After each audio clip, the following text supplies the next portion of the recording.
இதுவரைக்கும் நம்ம சேனலை சப்ஸ்கிரைப் பண்ணாதவங்க சப்ஸ்கிரைப் பண்ணிக்கோங்க. நம்ம வந்து இப்போ என்ன பார்க்க போகிறோம்னா லெமன் சாதம் தான் செய்ய போகிறோம். அப்படியே ஸ்ட்ரெயிட்டாக மரத்துலேருந்து பறித்து செய்ய போகிறோம். ஓகேவா, வாங்க எப்படி செய்யறதுன்னு பார்த்துடலாம். இது வந்து காயாக இருக்குது. நான் வச்சுருக்கிறது வந்து பழமாக இருக்குன்னா 2 நாள் விட்டு நல்லா பழுத்துருச்சு. அந்த பழத்தை வச்சு நல்லா செஞ்சேன்.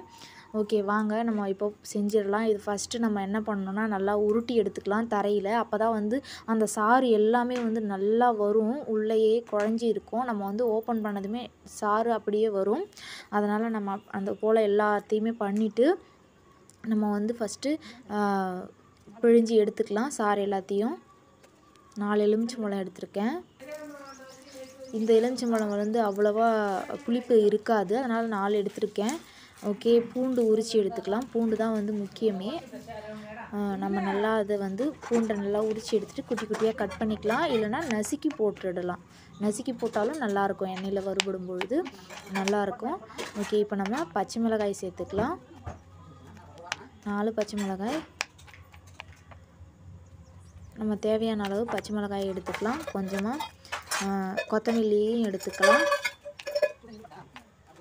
அதையும் குட்டி குட்டியாக கட் பண்ணிக்கலாம். கருவேப்பிலையும் எடுத்து உருவி வச்சிக்கலாம். எல்லாத்தையும் ரெடி பண்ணியாச்சு. இப்போ வாங்க செஞ்சிடலாம். அடுப்பை பற்ற வச்சுட்டு நம்ம வானல் வச்சிடலாம்.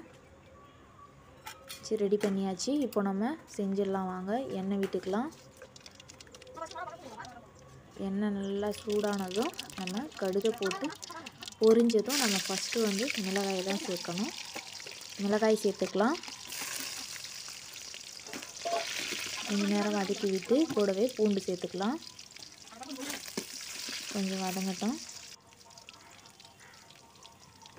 கருவேப்பிலை சேர்த்துக்கலாம். கொத்தமல்லி சேர்த்துக்கலாம். கொஞ்சமாக 1/4 டீஸ்பூன் மஞ்சத்தூள் சேர்த்துக்கலாம். உப்பு சேர்த்துக்கலாம். தேவையான அளவு உப்பு சேர்த்து கொஞ்சம் நல்லா கலரி விட்டு கடைசியாக கொத்தமல்லி சேர்த்துக்கலாம். சேர்த்துட்டு கொஞ்ச நேரம் அப்படியே வதக்கிட்டு அப்படியே நம்ம இதில் நம்ம பிழிஞ்சு வச்சுருந்த எலுமிச்சை சாறை வடிகட்டி ஊற்றிக்கலாம். ரெடி ஆகிடுச்சு. ஒரு கொதி வந்தது இறக்கிடலாம்.